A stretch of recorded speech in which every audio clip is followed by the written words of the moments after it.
আজকে দেখাবো 500 ওয়াটের একটি ইনভার্টারের মধ্যে কি কি থাকে, কোয়ালিটি কেমন।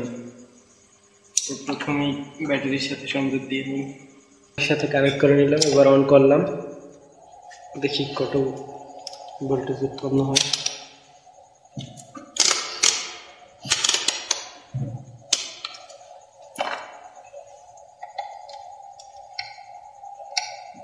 দুইশো 17।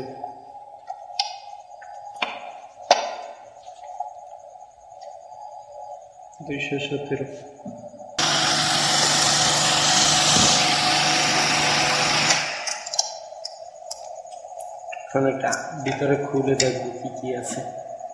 জন্য প্রথমে অফ করে নিই। ভিতরে দেখা যাচ্ছে একটি কুলিং ফ্যান, একটি ট্রান্সফরমার, সার্কিট, মাদারবোর্ড। এটা দেখে মনে হয় 500 ওয়াটের মনে হচ্ছে না। আমি লোড টেস্ট করে দেখছি, এখানে সর্বোচ্চ 1 থেকে 150 ওয়াটের মতো পাওয়া যায়। সাধারণ মেকানিজম, তেমন কিছু নেই, সাধারণ।